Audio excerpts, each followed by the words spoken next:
Top स्टॉक्सની details સાથે જોડાયા છે સહયોગી નીરજ અને આરતી. આપણને ગુડ મોર્નિંગ નીરજ, કયા સ્ટોક્સ પર આજે ફોકસ રહેશે? જી ગુડ મોર્નિંગ. અને સૌથી પહેલાં આઈટીસીની વાત કરવી છે. આમ તો ગઈકાલે માર્કેટ બંધ થવાના પરિણામો આવ્યા હતા, પરંતુ છેલ્લી 10 મિનિટમાં પરિણામો આવ્યા હતા એટલે થોડુંક રિએક્શન હજી ડ્યુ છે અને ડિટેલ્સ આપણી સામે હજી વધારે પરિણામોની નહોતી આવી. પરંતુ ઓવરઓલ જુઓ, પ્રોફિટ અહીંયાથી 5% જેટલો વધતો દેખાયો, રેવન્યુમાં 7%નો ઘટાડો હતો, એબિટા 7.2% જેટલા વધ્યા અને માર્જિનની અંદર 40%નો ઘટાડો 40% પર રહેતા જોવા મળ્યા છે, જે એક વધારો છે. ખાસ કરીને પેપર પેકેજિંગ આવક જે છે એની અંદર આપણને વધારો થતો જોવા મળ્યો છે. એગ્રી કારોબારથી આવક વધતી જોવા મળી છે અને સિગરેટ કારોબારથી પણ આવક વધતી જોવા મળી છે. હવે ખાસ કરીને અહીંયા સિગરેટ વોલ્યુમની અંદર પણ અનુમાન કરતાં વધારો થતો જોવા મળ્યો છે. અને ખાસ એ વાત પર ધ્યાન રાખવાનું કે એક એવું ક્વાર્ટર હતું કે જેમાં 1 ફેબ્રુઆરીથી જે ટેક્સેશન છે એના પર સિગરેટ પરના બદલાયા હતા અને ત્યારથી આપણને ખબર છે કે એક મોટો ઘટાડો આ કાઉન્ટરની અંદર આવ્યો હતો. જોકે પ્રાઇસ હાઇક લઈને આ કાઉન્ટરે પ્રયત્ન કર્યો હતો તેને ખાળવાનો અને એની અસર પણ આપણને ઓવરઓલ પરિણામની અંદર જોવા મળી રહી છે. એટલે આઈટીસી પર આજના દિવસે ખાસ ફોકસ રાખવાનું છે. ઓવરઓલ સિગરેટ વોલ્યુમની અંદર આપણને સારો એવો ઉછાળો થતો જોવા મળ્યો છે અને બીજી તરફ એફએમસીજી રેવન્યુ પણ અહીંયાથી સારી એવી રહી છે. એટલે એ બધાની વચ્ચે એક સારા પ્રદર્શન આજના દિવસમાં આપણને જોવા મળી શકે છે. જો તમને બ્રોકરેજ દ્વારા પણ આજે જે સલાહ આપવામાં આવી છે એ પણ થોડીક બુલિશ જ છે. સીએલએસએ આઉટપરફોર્મના કોલ સાથે લગભગ 394ના ટાર્ગેટ આપી રહ્યા છે. જોકે સિટી અહીંયાથી સેલની વાત કરી રહ્યું છે. એમનું કહેવું છે કે હજી પણ અમુક જે માળખાગત અનિશ્ચિતતાઓ છે એ પ્રવર્તી રહી છે. પરંતુ અને ખાસ એમને એવું પણ કહેવું છે કે પ્રાઇસ ઇલાસ્ટિસિટીને લઈને પણ થોડીક ચિંતાઓ છે, એટલે એના પર એક ફોકસ રાખજો. પરંતુ પરિણામો સારા છે, એવા કોઈ બહુ વધારે નબળા પરિણામો નથી. થોડાક આવનારા સમયને લઈને સિટી થોડીક ચિંતા વ્યક્ત કરી રહ્યું છે. એટલે આજના દિવસે કદાચ આપણને એક પોઝિટિવ રિએક્શન આઈટીસીની અંદર આવતું જોવા મળી શકે છે. બીજું પરિણામ તમને આજે મેક્સ હેલ્થનું આવતું જોવા મળ્યું છે. સારા અને મજબૂત પરિણામો અહીંયા પણ તમને જોવા મળ્યા છે. જુઓ, ખાસ કરીને 3% જેટલો પ્રોફિટ વધ્યો છે, રેવન્યુ 9% જ વધ્યું છે, એબિટાની અંદર 8%નો વધારો છે, માર્જિન 27.2%થી ઘટીને 26.8% પર રહેતા જોવા મળ્યા છે. એટલે ખાસ માર્જિનની અંદર એક દબાણ છે, બાકી બધી જગ્યાએ થોડુંક ફ્લેટિશ લેવલ પર કામકાજ છે. ગ્રોથ બહુ મોટો આગળ નથી વધ્યો, પરંતુ કોઈ બહુ મોટો ઘટાડો પણ નથી આવ્યો, એટલે એના પર એક ધ્યાન રાખજો. મેક્સ હેલ્થકેર ઓલરેડી અત્યારે આપણને હેલ્થકેર સેક્ટરની અંદર એક સારી એવી તેજી ગયા અઠવાડિયે જોવા મળી છે. એટલે ધ્યાન રાખવાનું રહેશે કે કઈ રીતથી આજે અહીંયા કારોબાર થાય છે. પરંતુ પરિણામોમાં એવો કોઈ બહુ મોટો નિરુત્સાહ મેક્સ હેલ્થની અંદર જોવા નથી મળ્યો. બીજી તરફ તમારે ગેલના પરિણામો પર નજર રાખવાની છે. અનુમાન કરતાં લગભગ બધા થોડા ઘણા સારા પરિણામ આપણને જોવા મળ્યા છે. એક પ્રોફિટનો આંકડો થોડોક નીચો છે, જે અનુમાન કરતાં ઓછો છે, પરંતુ આવકના આંકડા જે છે એ પરિણામ કરતાં સારો રહેતો જોવા મળી રહ્યો છે. એબિટાની અંદર પણ આપણને અનુમાન કરતાં થોડુંક ઓછું જોવા મળી રહ્યું છે અને ઓપરેશનલ પરફોર્મન્સ ખાસું નબળું પડ્યું છે. જુઓ, 56%નો ઘટાડો ક્વાર્ટર બેઝિસ પર એબિટામાં છે અને માર્જિન 7.8%થી ઘટીને 3.3% પર રહ્યા છે. એટલે ઓવરઓલ એકમાત્ર રેવન્યુને છોડી દઈએ તો બીજા કોઈ પણ જગ્યાએ તમને આંકડો અહીંયા અનુમાનથી સારો રહેતો જોવા નથી મળી રહ્યો, જેને લઈને ખાસ આજના દિવસે તમને ગેલમાં એક મોટો ઘટાડો આવતો જોવા મળી શકે છે. જો સીએલએસએ હજી પણ આઉટ પરફોર્મ કોલ આપી રહ્યા છે 184ના ટાર્ગેટ સાથે, પરંતુ અહીંયાથી તમને ખાસ આજના દિવસે થોડો ઘણો ઘટાડો પરિણામોને પગલે આવતો જોવા મળે. ક્વાર્ટર બેઝિસ પર જે નરમાશ આવી છે, કારણ કે અહીંયા થોડીક ચિંતાઓ ગેસના ભાવને લઈને, ગેસની આપૂર્તિને લઈને છે. એટલે એ તમને કદાચ અહીંયાથી વધારે પ્રવર્તમાન થતું દેખાય, એટલે એના પર એક નજર તમારે ચોક્કસથી રાખવાનું છે. બીજી તરફ અરવિંદો ફાર્મા પર આવો. પરિણામો જુઓ, અહીંયા પણ તમને થોડાક નરમ રહેતા જોવા મળ્યા છે. એવું કોઈ બહુ વધારે મોટી આશ્ચર્ય નથી આપ્યું. પ્રોફિટ અહીંયા માત્ર 2% વધ્યો છે, 921 કરોડ પર છે. રેવન્યુમાં માત્ર 5.5%નો વધારો છે, 8,853 કરોડ પર રહ્યા છે. પરંતુ એબિટા 5% જેટલા ઘટ્યા છે, 753 કરોડ પર છે અને માર્જિન અહીંયા 21.4%થી ઘટીને 19.8% પર રહેતા જોવા મળ્યા છે. એટલે ખાસ કરીને ઓપરેશનલ પરફોર્મન્સ અહીંયાથી નબળું થયું છે અને ટોપલાઇનમાં પણ કોઈ એવો મોટો ઉછાળો કે એવો મોટો ગ્રોથ જોવા આપણને ઓરબિંદો ફાર્મામાં નથી મળ્યો. જોકે અહીંયા ખાસ કરીને છેલ્લા ઘણા સમયમાં એક જે ફાર્મા સેક્ટરની અંદર જે આપણને કેચઅપ જોવા મળ્યું કે રનઅપ જોવા મળ્યું, એવું રનઅપ કદાચ હવે અહીંયાથી આપણને અટકતું દેખાય ઓરબિંદો ફાર્મામાં. અને આજના દિવસે થોડો ઘણો ઘટાડો પણ આવી શકે, કારણ કે પરિણામો અહીંયાથી આપણને થોડાક નબળા રહેતા દેખાઈ રહ્યા છે, ખાસ કરીને ઓપરેશનલ નંબર્સ. એટલે એના પર એક ફોકસ રાખવાનું છે. બીજી તરફ તમારે એલઆઈસી પર નજર રાખજો. નફો અહીંયાથી વધ્યો છે, યર ઓન યર બેઝિસ પર 23,420 કરોડ પર રહેતું જોવા મળ્યું છે. ફર્સ્ટ યર પ્રીમિયમ પ્રીમિયમ જે છે એની અંદર પણ વધારો છે. નેટ પ્રીમિયમ આવક અહીંયા 1.48 લાખ કરોડથી વધીને 1.65 લાખ કરોડ પર રહેતી જોવા મળી છે. હવે અહીંયાથી ખાસ કરીને LIC દ્વારા બોનસની જાહેરાત કરવામાં આવી છે. 1:1ના રેશિયોમાં બોનસ આપવાના છે અને 29 મે અહીંયાથી રેકોર્ડ ડેટ નક્કી કરવામાં આવી છે. આ ઉપરાંત ₹10નું ડિવિડન્ડ પણ તેઓ આપશે, એટલે એના પર પણ એક ધ્યાન રાખજો. સોલ્વન્સી રેશિયોની અંદર પણ વધારો થયો છે, એટલે ઓવરઓલ પરિણામોની અંદર કોઈ બહુ વધારે નિરુત્સાહ અહીંયા ખાસ કરીને જોવા નથી મળી રહ્યો.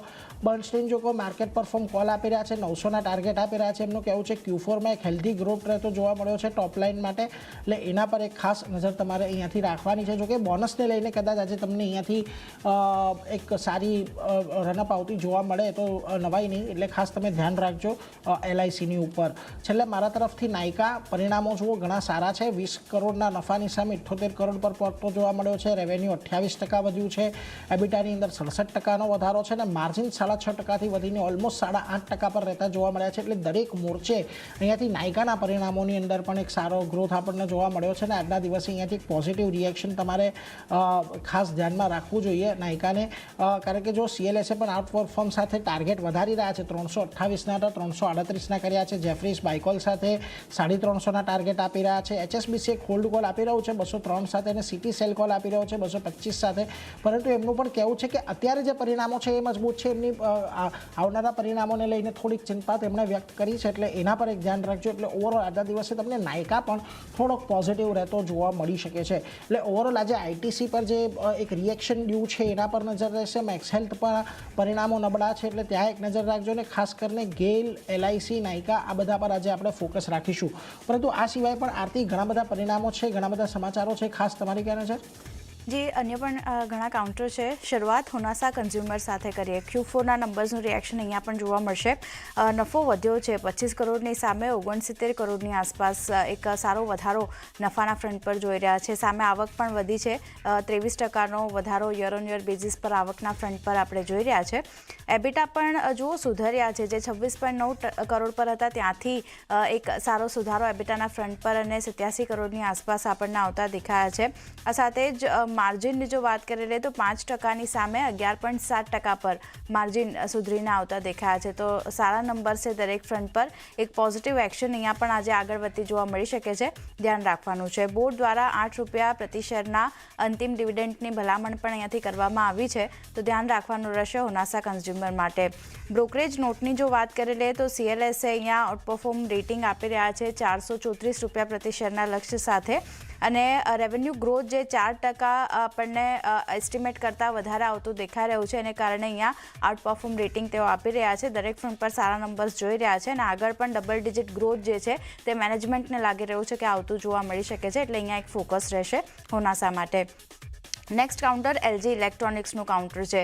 અહીંયા પણ જુઓ પરિણામનું રિએક્શન જોવા મળશે. નંબર્સ થોડાક મિશ્ર આવી રહ્યા છે. નફાના ફ્રન્ટ પર 8.2%નો ઘટાડો જોઈ રહ્યા છે અને 693 કરોડની આસપાસ આ આંકડો આવ્યો છે ઘટીને.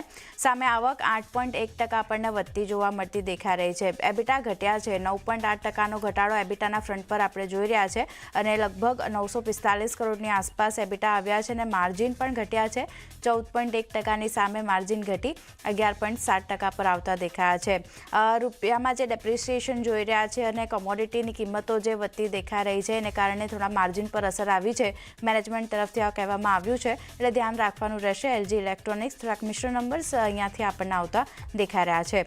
બ્રોકરેજ નોટની વાત કરી લઈએ તો અહીંયા જેફરીઝ બાય રેટિંગ આપી રહ્યા છે ₹1660 પ્રતિ શેરના લક્ષ્ય સાથે. તેઓ અહીંયા કહી રહ્યા છે કે અનુમાન મુજબ ઇનલાઇન નંબર્સ રહેતા દેખાયા છે. થોડા સેલ્સની વાત કરી લઈએ તો જે બ્રોડ બેઝડ ડિમાન્ડ હતી એ વધી છે, એને કારણે અહીંયા 8%નો સેલ્સ આપણને વધતો જોવા મળ્યો છે, એટલે અહીંયા એક ધ્યાન રાખવાનું રહેશે. LG ઇલેક્ટ્રોનિક્સ કઈ રીતે અહીંયાથી રિએક્શન સ્ટોક બતાવે છે. નેક્સ્ટ કાઉન્ટર RCFનું છે. અહીંયા પણ જુઓ નંબર્સ સારા આવતા દેખાયા છે. નફો વધ્યો છે કંપનીનો 72.5 કરોડની સામે 186.7 કરોડ પર નંબર્સ આવ્યા છે નફાના ફ્રન્ટ પર. સામે આવકની વાત કરી લઈએ તો ત્યાં પણ 50%નો વધારો જોઈ રહ્યા છે. એબિટા ઘણા સારા સુધર્યા છે 81.6%નો વધારો એબિટાના ફ્રન્ટ પર જોઈ રહ્યા છે. અને માર્જિનની જો આપણે વાત કરી લઈએ તો અહીંયા માર્જિન જે 4.5% પર હતા ત્યાંથી 5.8% પર નંબર્સ આપણને માર્જિનના ફ્રન્ટ પર આવતા દેખાયા છે. એટલે RCFના પેટીએમના કાઉન્ટર પર પણ એક નજર રાખવાની છે. અહીંયા પણ એક એક્શન આપણને તેજી તરફની બનતી દેખાઈ શકે છે. નેક્સ્ટ વાટેક વાબાગનું કાઉન્ટર છે. હવે અહીંયા નંબર્સ જુઓ, દરેક ફ્રન્ટ પર સારા નંબર્સ, માત્ર માર્જિન થોડા ઘણા ઘટ્યા છે. પણ નફાની વાત કરી લઈએ તો 29% વધારો નફાના ફ્રન્ટ પર જોઈ રહ્યા છે. આવક 22.3% વધી 1414 કરોડની આસપાસ રહેતી દેખાઈ રહી છે.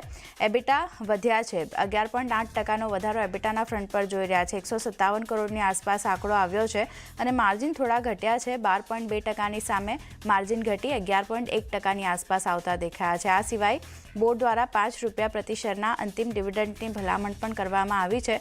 તો માત્ર માર્જિન થોડા ઘણા ઘટ્યા છે, પણ બાકીના ફ્રન્ટ પર સારા નંબર્સ છે. અહીંયા પણ એક નજર રાખવાની છે કે કઈ રીતે સ્ટોક રિએક્ટ કરે છે. નેક્સ્ટ વેલ્સપન કોર્પનું કાઉન્ટર છે. થોડા મિશ્ર નંબર્સ અહીંયા જોઈ રહ્યા છે આપણે, જ્યાં નફો ઘટ્યો છે, 47% ઘટાડો નફાના ફ્રન્ટ પર અને ઘટીને 370 કરોડની આસપાસ નફો આવ્યો છે. સામે આવકમાં 9.9%નો મામૂલી એવો વધારો જોઈ રહ્યા છે. એબિટા પણ વધ્યા છે, 503 કરોડની આસપાસ 9.5% વધીને આવતા દેખાયા છે. એબિટા અને માર્જિનની જો વાત કરી લઈએ તો તે 11.7% પર ફ્લેટ રહેતા દેખાયા છે યર ઓન યર બેઝિસ પર. આ સાથે જ બોર્ડ દ્વારા ₹5 પ્રતિ શેરના અંતિમ ડિવિડન્ડની ભલામણ પણ અહીંયાથી કરવામાં આવી છે. એટલે માર્જિન ફ્લેટ રહ્યા છે, નફો ઘટ્યો છે, આવક અને એબિટામાં એક વધારો આપણે જોઈ રહ્યા છે. અહીંયા એક ધ્યાન રાખવાનું રહેશે કે કઈ રીતે કાઉન્ટર રિએક્શન આપે છે.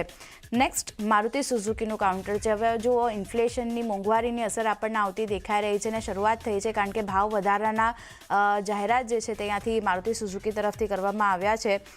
બધા મોડલ્સમાં અહીંયા ભાવ વધારો કરવામાં આવશે અને કિંમતો ₹30,000 સુધીનો ભાવ વધારો જે છે તે અહીંયાથી કંપની કરતી જોવા મળશે. જૂન 2026થી તેઓ નવી કિંમતો અહીંયાથી લાગુ કરશે અને મોંઘવારીના કારણે સાથે જ પ્રતિકૂળ ખર્ચ વાતાવરણ જે અત્યારે ચાલી રહ્યું છે એને લીધે આ નિર્ણય લેવામાં આવ્યો છે. જે રીતે રો મટીરિયલની કિંમતો વધી રહી છે તો એને ધ્યાનમાં રાખીને આ કિંમતોમાં વધારાનો નિર્ણય લેવામાં આવ્યો છે, ભાવ વધારો કરવાનો. એટલે મારુતિ સુઝુકી ખાસ એક ધ્યાન રાખવાનું રહેશે. તમામ સેગમેન્ટમાં અહીંયાથી ભાવ વધારાની જાહેરાત તેમણે કરી છે, જે આપણને જૂનથી લાગુ થતી જોવા મળશે. બીજી બાજુ પેટીએમનું કાઉન્ટર છે. હવે અહીંયા બ્લોક ડીલ આપણને થતી જોવા મળી શકે છે અને SAIF પાર્ટનર્સ જે છે તે લગભગ 86 લાખ શેર્સ અહીંયાથી વેચશે.